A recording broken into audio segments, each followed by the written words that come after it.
안녕하세요. 오늘은 그런 이야기를 해드리려고 합니다. 저희 할아버지는 오랜 세월 동안 판사를 하셨었어요. 판사라고 하는 직업은 사실 아무나 할 수 있는 일은 아닌 거죠. 그 힘들다는 사법고시를 붙어야 하고 사법연수원에서도 가장 성적이 우수해야 갈 수 있는 것이 판사라고 하더군요. 그만큼 명예롭고 자부심 강한 직업이지만 반면에 그만큼 외롭고 힘든 직업이라고 합니다. 바로 사람을 심판해야 하는 무거운 책임 때문인 거죠. 때로 판사의 판결은 사람의 생명을 결정할 수도 있는 거잖아요. 지금도 가끔 판결이 잘못되어 수십 년의 억울한 옥살이를 했던 사람이 재심 판결로 누명을 벗는 경우가 있는 걸 뉴스 등을 통해 보실 겁니다. 비록 운이 좋아 누명을 벗고 무죄를 입증했다고는 하지만 영어의 몸이 되어 감옥에서 보낸 수십 년의 한이 과연 풀릴까요? 그 보상으로 수십억을 준다 하더라도 말이에요. 만에 하나 사형을 당했다면 더 말할 것도 없죠. 지금이야 우리나라도 사형을 마지막으로 실시한 지 20년이 넘어 실질적인 사형 폐지 국가로 분류되지만 과거 사형이 실시되던 시절에는 판사의 오심으로 누명을 쓴 분이 사형 집행되는 경우가 없었다고는 할 수 없는 일이니까요. 그러기에 판사라고 하는 것은 참으로 많은 고뇌가 있는 직업인 것 같습니다. 돌이켜 생각해보면 할아버지는 기본적으로 사람들에게 공정한 기회를 주는 사람이었던 것 같아요. 저희 어머니와 아버지의 결혼만 해도 그랬습니다. 나름 판사라고 하면 사회 고위층이잖아요. 특히 지방 같은 경우는 지역 최상위급 유지로 취급을 받게 되고요. 그러다 보면 자녀들의 혼사 문제도 그 격에 맞게 진행되게 됩니다. 대부분 마담또가 등장하고 집안의 권력과 재산에 맞춰 혼사가 이루어지는 것이죠. 저희 할아버지는 청백리셔서 그리 돈 같은 걸 모으시는 분이 아니셨어요. 그런 집안이 돈을 만들 방법은 혼인 인맥을 통해서예요. 당연히 많은 중매쟁이들이 할아버지의 큰딸, 그러니까 우리 어머니의 혼담을 연결하려 들었죠. 하지만 우리 어머니는 꽤 진취적인 분이셨어요. 아까 말씀드린 것처럼 판사인 할아버지가 돈이 많은 분은 아니다 보니 대학을 보내주기는 힘들었다더군요. 판사 딸이 대학을 못 가는 게 이해가 안 가실 분도 있지만 어머니 집안이 구남매로 대가족이다 보니 6명의 아들들 대학 보내기도 빠듯했던 거죠. 그리고 당시에 여자는 고등학교만 나와도 대단히 고학력자인 거였고요. 심지어 어머님은 고등학교를 졸업하자마자 중학교 음악 선생님이 되셨으니 당시 기준으로 보면 이미 좋은 신부감임에 틀림없었어요. 판사 딸의 중학교 선생이니 이 좋은 신부감에 여기저기 선자리가 들어오는 것은 당연했겠죠. 하지만 어머니는 전혀 결혼할 생각이 없었나 봐요. 오로지 대학, 자기가 원하는 대학에 가는 게 먼저였다더군요. 결국 어머니는 2년의 선생님 생활을 하며 돈을 모아 원하는 대학을 가셨어요. 그러자 대학생이 된 엄마에게 더 많은 선자리가 몰렸나 봐요. 하지만 그 많은 선자리를 어머니는 다 거부했어요. 이미 마음에 두고 있는 우리 아버지가 있었으니까요. 같은 대학에서 만난 아버지는 우리 어머니 집안에서 볼 때 결코 마음에 드는 신랑감이 아니었어요. 찢어지게 가난한 집안의 장남, 거기다 아직 취업도 하지 않은 대학생. 외할머니는 당연히 자기 딸이 우리 아버지와 교제하는 걸 허락하지 않으셨죠. 내 눈에 흙이 들어오기 전에는 너희들 결혼 허락 못해. 그런 할머니의 완고한 반대와 달리 할아버지는 공정하게 우리 아버지를 대해주셨어요. 정신 나갔어요. 딸 고생시키려고 작정한 거예요. 돈 많다고 잘 사는 거 아니야. 서로 사랑을 해야 잘 살지. 할아버지는 인생에 돈보다는 사랑이 중요하다며 아버지와 어머니의 결혼을 허락하셨죠. 한마디로 낭만 파셨던 거죠. 그 바람에 제가 태어난 거니 할아버지에게 감사해야겠죠. 아무튼 할아버지는 남들과 다르게 세상을 봤고 다들 좋은 게 좋은 거라며 판사라는 지위의 특성상 권력에 아부만 하면 되는 편한 세상을 스스로 불편하게 사셨어요. 그러다 보니 법관으로서 최고 지위라 할 수 있는 대법관이 되지도 못하셨어요. 대신 그 청렴 결백과 인간의 덕에 죽을 위기를 넘긴 엄청난 일화를 남기셨죠. 할아버지는 처음 정부가 수립된 1948년 법관으로 임관하셨습니다. 대학에서 법학을 전공하신 할아버지는 미 군정 시절 법원 서기로 일하셨고 1945년부터 1948년까지 진행된 미군정이 끝난 후 실시된 법관 임용 시험에 합격해 판사가 되신 거죠. 사실 할아버지 집안은 대대로 머리가 좋았다고 해요. 형제 중에는 이승만 정권 시절 경찰로는 최고 지휘인 경무관에 오른 분도 있으셨다고 하더군요.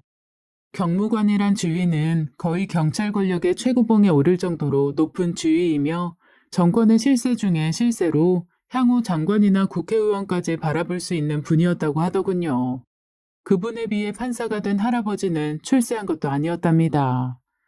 사실 경무관이었던 할아버지의 형님은 동생에게 검사가 되라고 했답니다. 판사는 원래 독야 청청해야 하고 권력과 멀어져야 하지만 검사가 되면 권력과 가까워질 기회가 훨씬 많다며 빨리 출세를 하고 싶다면 그쪽이 낫다고 추천하신 거죠. 그분 본인이 겨우 30 나이에 경무관이라는 높은 지위에 오른 것도 권력층과의 연출이었다고 하더군요. 검사만 돼. 줄은 내가 다 잡아줄 테니까. 큰할아버지도 다 할아버지를 위해 이런 이야기 해주시는 게 분명했지만 이상하게 할아버지는 그런 큰할아버지의 말씀이 듣기 거북했다더군요. 법관이 되려던 할아버지의 목적은 법을 통해 억울한 사람들을 구하는 것이지 자신의 성공에 법을 이용하려는 것이 아니었으니까요. 그래서 큰할아버지의 권유에도 불구하고 할아버지는 판사가 되셨답니다. 물론 큰할아버지는 그런 할아버지의 결정에 혀를 끌끌 차셨다더군요. 이 미련 곰탱이 같은 놈.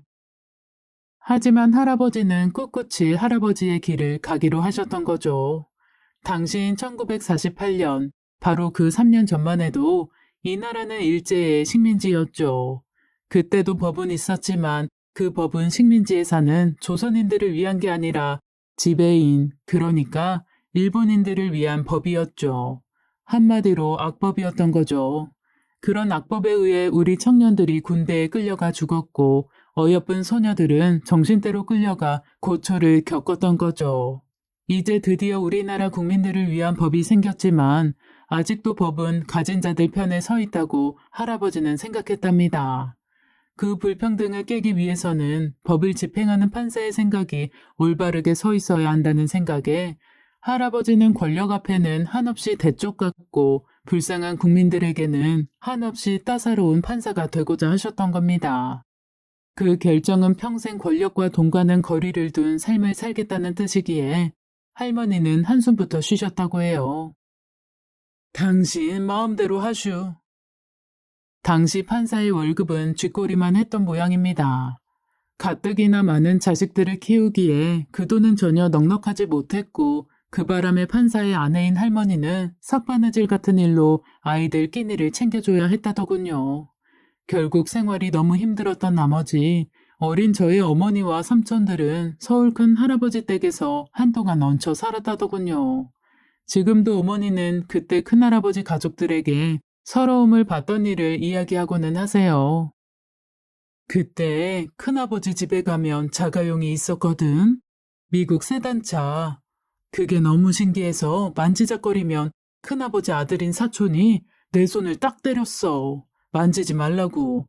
그게 얼마나 서러웠던지. 어머니는 70년이 지난 그 어린 시절의 박대를 지금도 마음에 담고 있으시더군요. 하지만 할아버지는 자기 자식이나 할머니가 느끼는 돈 없는 서러움에 눈 하나 끔찍하지 않으셨습니다.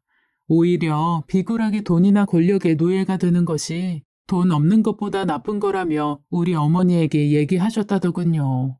하긴 그런 마음가짐이 계셨으니 돈도 없고 미래도 불투명한 가난한 청년인 우리 아버지와 어머니의 결혼을 허락하셨겠죠. 당시 판사로 일을 하다 보면 청탁성 판결을 해달라는 경우가 상당히 많이 있었나 봅니다. 이 경우 대부분 아는 사람들의 인연을 통해 들어오는 부탁이니 거절하기가 힘드셨겠죠. 그래서 할아버지가 선택한 길은 인연이 있는 사람들일수록 더 만남에 신중하고 거리를 두는 거였습니다. 이게 말이 쉽지 할아버지에게도 친인척과 동창 같은 친구들이 많이 있었을 거 아닙니까? 할아버지는 법관에 임명되시고는 이런 만남 자체를 스스로 금하셨다고 하더군요. 그래야만 인연에 의한 불공정한 판결을 피할 수 있다는 생각에서였답니다. 하지만 사람이 이렇게 살게 되면 듣는 소리가 있습니다. 사람 참 모질다. 그렇게 안 봤는데 참 깐깐하네. 바늘로 찔러도 피 한 방울 안 나온다. 등등의 소리를 듣게 됩니다. 그냥 한 단어로 줄여 정이 없다는 소리죠. 하지만 할아버지야말로 정말 한없이 정이 많은 사람이셨습니다. 할아버지에게 뭔가를 부탁하려던 사람들은 다들 어느 정도 살만한 사람들입니다. 판사인 할아버지를 안다는 것 자체가 어느 정도 지위가 있어야 가능한 이야기니까요. 할아버지는 그 사람들에게 정이 없다는 소리를 듣는 대신 법으로부터 소외된 불쌍한 사람들에게 정을 쏟으신 겁니다. 학교에 들어가기 전 몇 년 동안 저는 할아버지가 지원장으로 계신 충북 영동에 있는 할아버지의 관사에서 몇 년간 살았습니다. 어머니 아버지가 맞벌이를 하며 힘들게 사시는 바람에 저를 돌볼 여력이 없었고 외손녀인 저를 워낙 좋아하던 할아버지와 할머니가 저를 대신 돌봐주셨던 거죠. 그때 할아버지는 판사에게 주는 관사에서 사셨는데 꽤 규모가 큰 한옥이었던 것으로 기억합니다. 마당에는 텃밭이 있어 파, 고추, 깻잎 같은 걸 길렀던 기억도 나고요. 그리고 무엇보다 관사 별채에는 항상 사람들이 붐볐습니다. 제가 보기에 그 사람들은 어딘지 남루하고 표정도 무척 사나워 보여서 좀 가까이 가기가 어려웠어요. 그래서 할머니에게 물었죠. 할머니, 저 사람들은 왜 여기 있어? 저분들 가족이 죄를 짓고 감옥에 가셨어. 그곳에 있는 사람들은 모두 죄수들의 가족이었습니다. 그렇지 않아도 어려운 시대에 남편이 죄를 짓고 감옥에 가면 그 가족들은 배를 고를 수밖에 없잖아요. 살인범이나 사기꾼 같은 나쁜 범인이 아니라 가족들을 먹여 살리기 위해 어쩔 수 없이 쌀 같은 걸 훔친 생계형 범죄자들 가족 말이에요. 할아버지는 그들의 죄는 법에 정한 대로 심판을 해 감옥에 보내지만 남편이나 아들이 감옥에 가 있는 동안 생계 대책이 없이 그 가족들이 굶지 않도록 별채를 내어주고 먹을 걸 주셨던 거죠. 어릴 때는 철이 없어 할아버지 집에 거지 같은 인간들이 있는 게 무섭고 싫었지만 이제와 생각하니 할아버지의 크신 생각에 절로 고개가 숙여집니다. 하지만 할아버지는 그 대쪽 같은 성품 때문에 판사로서 크게 출세를 하시지는 못하셨어요. 결국 지방법원장을 끝으로 은퇴하시고 서울에서 변호사 생활을 시작하셨죠.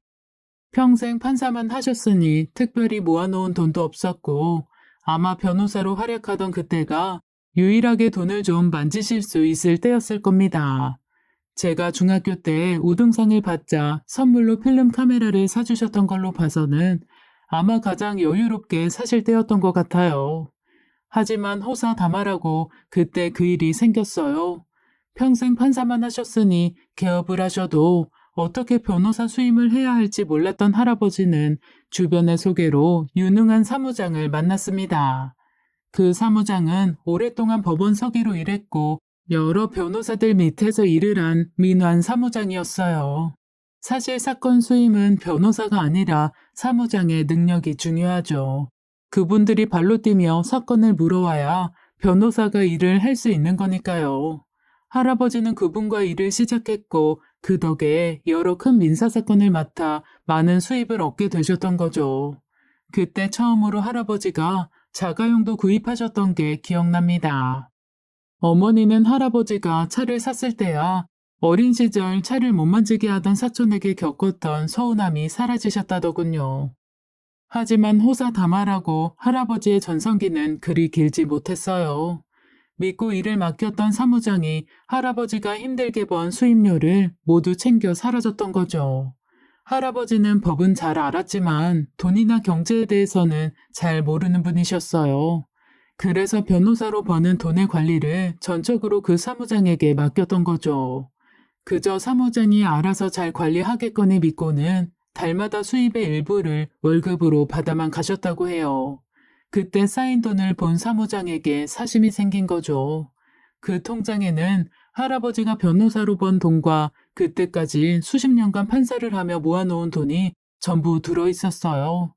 할아버지는 충격에 몸져 누우셨고 사위인 아버지가 경찰에 신고를 하셨어요. 하지만 사기꾼을 잡는 게 어디 쉬운 일인가요? 지금처럼 모든 게 전산화되고 CCTV가 설치되어 있는 시대에도 사람을 잡는 게 어려운데 1970년대에야 더더욱 쉬운 일이 아니었죠. 그렇게 잡히지 않은 많은 사기꾼들이 해외로 도망을 가 떵떵거리면서 사는 게 흔하던 시대였으니 할아버지는 이미 반포기를 하셨다더군요.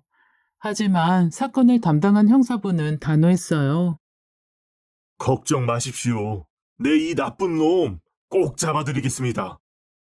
할아버지는 대신 형사를 만난 아버지에게 그 형사부는 유난히 자신있게 말하더랍니다. 안녕하세요. 대개 형사들이 제일 싫어하는 일이 사기꾼 잡는 일이랍니다. 사기라는 범죄가 막상 판결을 받아보면 사기가 아닌 것으로 판결나기도 쉽고, 비록 사기로 판명 나봐야 형이 그리 크지도 않아 형사 입장에서 실적도 얼마 되지 않는 범죄거든요.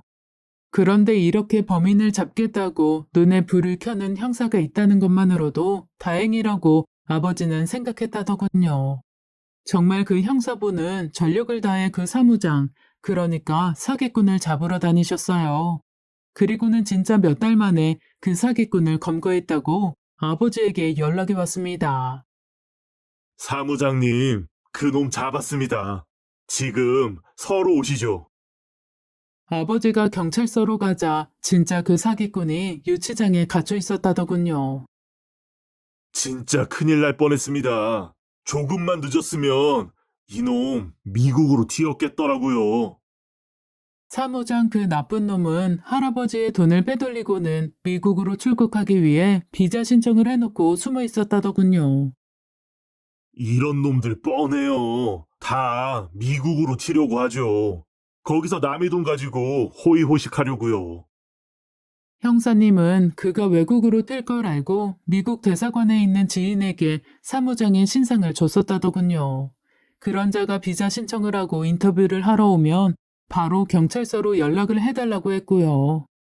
형사님의 예상은 적중했고 그 나쁜 자식은 비자 인터뷰를 하러 대사관에 갔다가 미리 잠복하고 있던 형사님에게 체포가 되고 말았던 거죠. 일부 돈을 그 자식이 미리 써버리기는 했지만 그래도 대부분의 돈을 무사히 찾고 그 자식은 법의 심판을 받게 되었죠. 아버지와 어머니는 할아버지를 도와준 그 형사에게 감사의 인사를 전했다더군요. 그러자 형사분이 말했대요. 전혀 그러실 거 없습니다. 판사님 일이라면 전 뭐든 도와드려야 하니까요. 저희 장인어른하고 무슨 인연이 있으신가요? 네, 그런데 저보다는 제 아버지와 인연이 더 크시지요. 그러면서 20여 년에 걸친 할아버지와 형사님의 부친, 그리고 형사님에 대한 인연을 설명해 주었다더군요.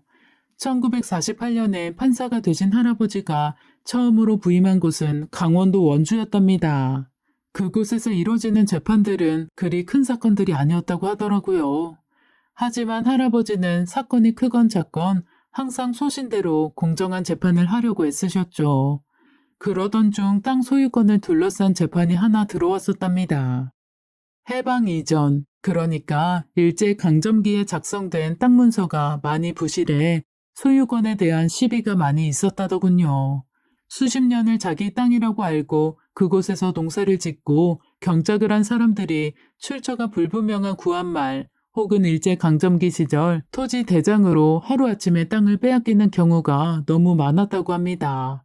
물론 가짜 서류를 만들어 오는 사람들이 사기꾼이었던 거죠. 하지만 이 사람들은 단순한 사기꾼이 아니었어요.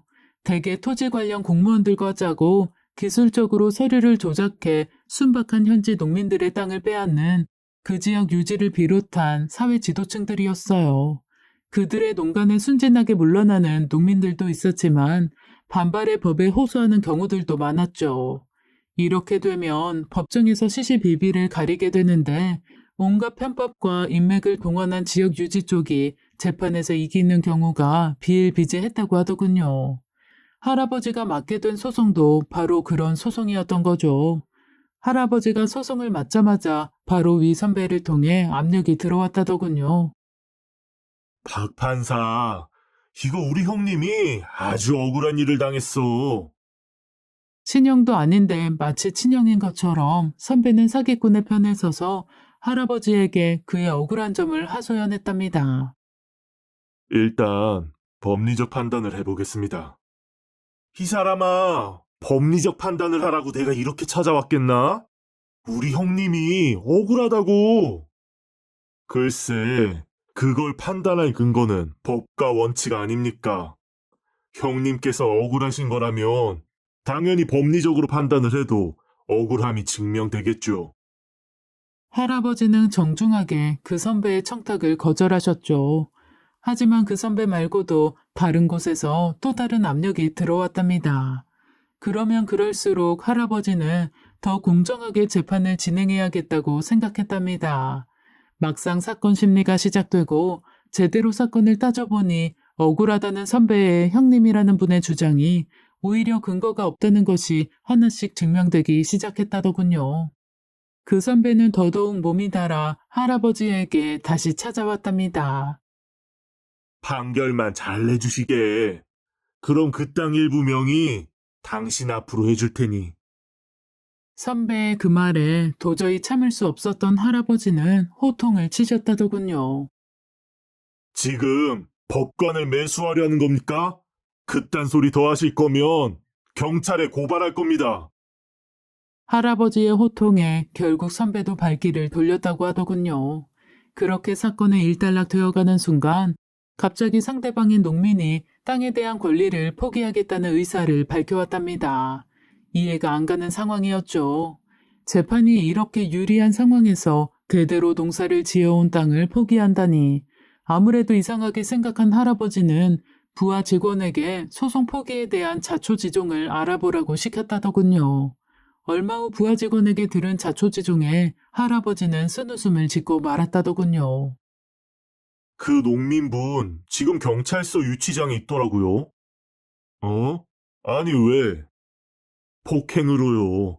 소송 상대방이랑 시비가 붙었는데 상대가 상해를 입었나 봐요. 소송건이 농부 측에 유리하게 돌아가자 그 선배의 형님이라는 분이 다짜고짜 농부를 찾아가 시비를 건 모양입니다.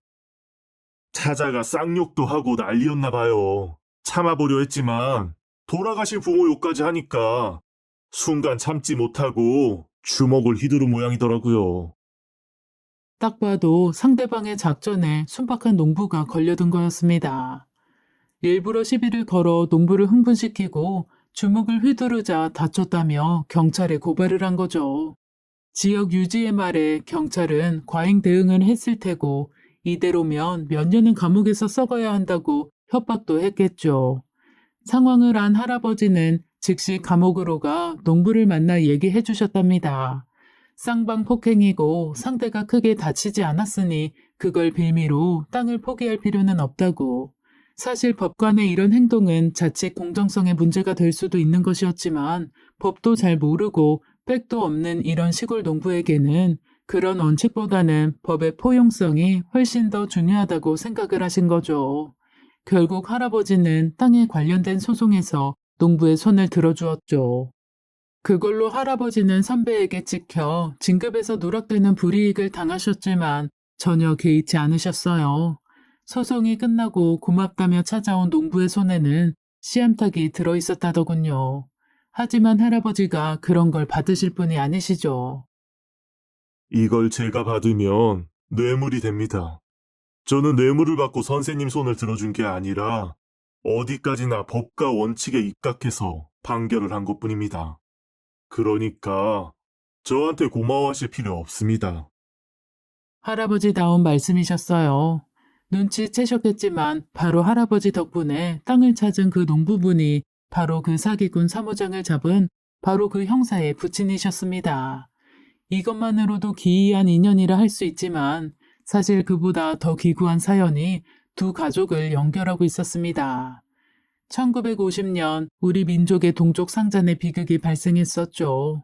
북한의 김일성은 남한을 적화시키겠다는 야욕으로 남침을 했고 전쟁 준비를 전혀 하지 못했던 우리 남한은 전쟁 초기 철저히 그들에게 유린되고 말았죠.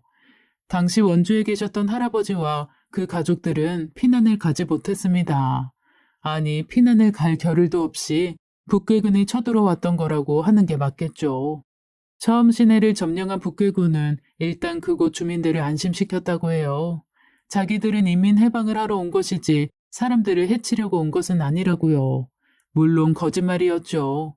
인민군들은 일반 농민이나 시민들에게는 안전을 보장했지만 공무원이나 교사 같은 사람들은 정치범으로 몰아 모두 잡아들였습니다. 할아버지 역시 가족들이 보는 앞에서 끌려갔다고 하더군요. 인민군들에게 할아버지는 대표적인 부르주아였고 척결 대상이었다고 합니다. 하지만 시민들에게 평판이 좋은 할아버지를 대민 홍보에 이용하는 것이 더 유리하다고 판단을 했는지 할아버지를 회유하기 시작했다더군요. 동무들에게 살 길을 주갔어. 이 전향서에 서명을 하고 인민들에게 말하시오. 그러기만 하면 내 동물을 살려주겠어. 어떠시오? 할아버지는 평소에 그답게 그들의 회유에도 전향서를 서명하지 않으셨습니다. 꿋꿋하게 자신은 대한민국의 헌법을 수호하는 판사임을 주장했죠. 회유에 이어 고문이 시작됐지만 할아버지는 그것도 버티셨어요. 고문과 협박에도 할아버지가 굴하지 않자 인민군들은 다시 본색을 드러냈죠. 할아버지를 인민재판에 회부한 겁니다. 인민재판에 회부된다는 것은 처형된다는 것을 의미하는 겁니다. 아시는 분들은 아시겠지만 인민재판이라는 건 판사나 재판부가 있는 것이 아니라 시민들, 그러니까 북한 애들이 쓰는 말로는 인민들이 죄인에게 벌을 내리는 선동성이 강한 재판입니다.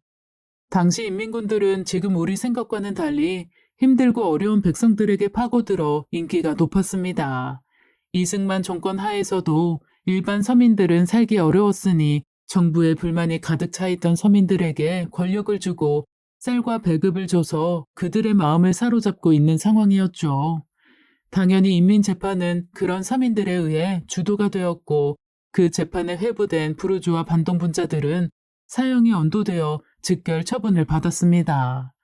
할아버지의 경우도 그렇게 될 수밖에 없었겠죠. 자신의 죽음을 직감한 할아버지는 가족들에게 줄 유서까지 작성했다고 하더라고요. 며칠 후 할아버지를 대상으로 한 인민재판이 열렸더랍니다. 재판을 진행하는 인민위원장은 할아버지의 죄를 조목조목 읊었다고 하더군요. 그리고는 거기 모인 사람들에게 사형을 언도하도록 유도했죠. 그런데 거기 모인 사람들 중 누구도 할아버지의 사형을 선뜻 요구하지 않았답니다. 그곳에 모인 서민 중 많은 사람들이 할아버지의 인품을 알고 있었던 거죠. 더군다나 그중 몇은 할아버지의 도움으로 생계를 해결한 적이 있는 죄수들의 가족이었습니다.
그렇게 할아버지에게 은혜를 입은 분들이니 감히 할아버지를 죽이라는 말을 하지 못했던 것이지요.